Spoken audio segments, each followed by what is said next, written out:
Eh bien, bonjour à tous et à toutes, c'est Monsieur Casitra, j'espère que vous allez bien. On se retrouve pour, bien évidemment, parler de Winboa, si ça se dit comme ça. Run Windows App on Linux. Alors, c'est en gros, tout simplement, un app. Bien évidemment, vous pouvez appeler ça un appénage. Donc, vous avez le choix entre soit ici, soit Debian, soit Fedora. Fedora qui est en format RPM pour les installations. Si vous voulez installer tout simplement les deux logiciels, il faut aller sur le truc GitHub et télécharger justement. Vu que là, on n'a pas vraiment besoin, ça nous met ici, hop, tu mets à l'emplacement soit ton disque dur externe pour le faire, et puis après tu l'installes. Et ça fonctionne. Mais d'après ce que je me suis renseigné, il faut activer la virtualisation dans le BIOS. Donc c'est un sort de docking en gros. Donc là je vais essayer de traduire pour vous mieux vous situer un petit peu. C'est une interface élégante. Winboa fournit une interface, élégante et intuitive qui intègre une manière transparente Windows de votre environnement de bureau Linux, ce qui donne l'impression d'être une expérience native. En gros, semi-natif, on va dire, installation automatisée. L'installation de Windows via Winboa est un processus délicieusement simple et tout effectué via votre interface. Choisissez votre préférence de spécification et gérez-nous le reste.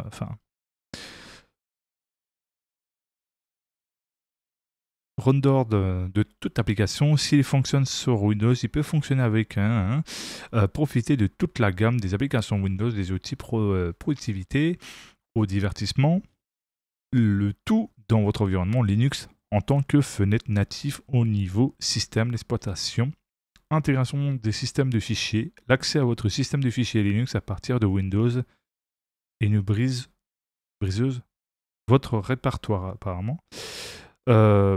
Personnel monté dans Windows, vous permettant de partager facilement des fichiers entre les deux systèmes sans tracas. Et beaucoup plus. Il y a des tonnes de plus que vous pouvez faire avec un Winboa. Par exemple, le passage de la carte à puce et la surveillance des ressources. Nous cherchons toujours à ajouter plus de fonctionnalités, alors restez à l'écoute pour les mises à jour.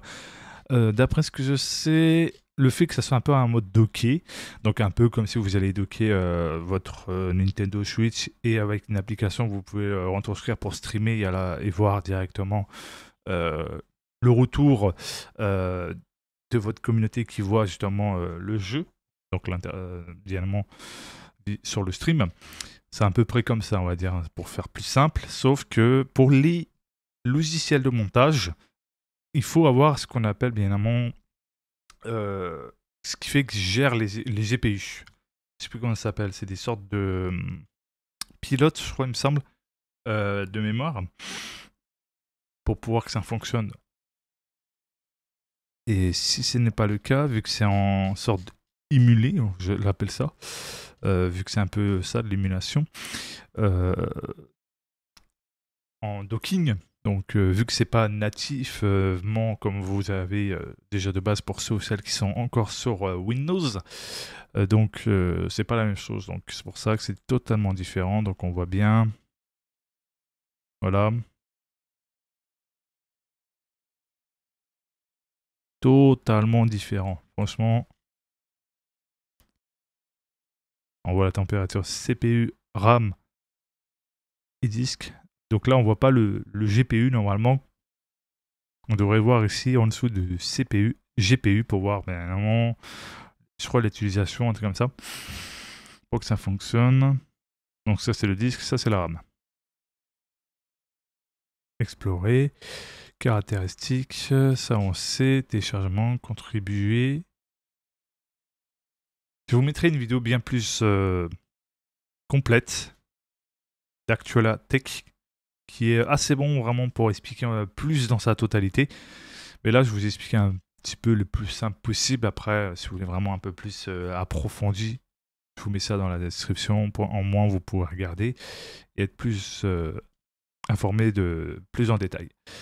Après, ça peut être une bonne alternative, mais je partage l'avis avec Actualatech. C'est en gros, c'est vrai qu'ils auraient dû faire en Flatpak au lieu de faire en sorte de docking Ce qui est un peu con, donc en mode de virtualisation de Windows, on va dire, qu'il faut activer dans le BIOS, machin, nanan. Au lieu de se faire chier à faire ça, autant faire en Flatpak, comme il y a Office, je crois que c'est ça, OpenOffice, quelques-uns qui fonctionnent en installation en Flatpak, sans aucun souci en natif sur, je veux dire, Linux. Voilà, j'essaie de faire au mieux, d'articuler et vous expliquer. Donc c'est vrai que c'est un peu con de faire ce genre de système, genre il faut faire de la virtualisation, donc une sorte de machine virtuelle. Ouais, c'est pas ouf en fait, tout simplement. Et puis c'est pas viable dans le temps, donc à voir et bien évidemment restons à l'affût tout simplement de ce projet. Mais je pense en vrai, en réalité, il y aura en Flatpak, d'autres le feront à la place, bien évidemment. Donc il n'y a pas de raison, sachant que les développeurs Linux, des passionnés, c'est des cracks. Donc vous en faites pas que tous les 1 an, il y a toujours quelque chose de renouveau, des fonctionnalités, etc. Selon, évidemment, si c'est régulièrement mis à jour, selon la distribution, selon la communauté qui est derrière. Faut rester à l'affût, franchement, en soi. Bon, déjà, ce qui est une bonne chose, c'est que ça devient de plus en plus le gaming compatible sous Linux, donc c'est très intéressant. Puis au fil du temps, donc au fil des années, vous verrez que il y aura plus besoin d'avoir un duel boot pour pouvoir aller switcher entre Windows et Linux. Alors, franchement, on peut faire confiance et ça, vous pouvez être rassuré. Et il y a de plus en plus, bien évidemment, je crois qu'il y a 11% sous Linux. Après, vu que c'est le dernier mois pour le support Windows 10, après, au mois de octobre, c'est mort. Il faudra opérativement chercher une autre alternative, c'est-à-dire aller sur Linux. Au moins, ça évite de jeter à la poubelle, comme il dit tout simplement, les entreprises de jeux vidéo, vos matériels, parce que c'est pas parce que vous avez un matériel qui, eux, pensent que c'est trop vieux, qu'il ne peut pas être encore fonctionnel, encore pour les jeux, et qui peut aussi pour d'autres trucs. Donc, il n'y a pas de raison. Donc pour moi, je trouve ça déloyal de faire ça à des personnes qui ont investi, qui ont mis des sacrées années pour avoir leur PC et qui se retrouvent là, bloqués du jour au lendemain parce que il faut avoir tout simplement le TPM 2.0. Je trouve ça, c'est un peu con. Après, juste pour l'excuse de sécurité. Après, si la société n'est pas foutue de faire des très bonnes mises à jour de sécurité, de faire un peu plus, on va dire, accentuer sur ce côté-là, tout en faisant un système d'exploitation léger et qui est tout compatible pour tout, c'est sûr et certain qu'au bout d'un moment, il y a quelque chose qui casse. Donc voilà. En tout cas, j'espère que ça vous a plu. N'oubliez pas de vous abonner, de mettre un pouce bleu, d'activer la cloche de notification et de partager. Ciao, bye bye, prenez soin de vous.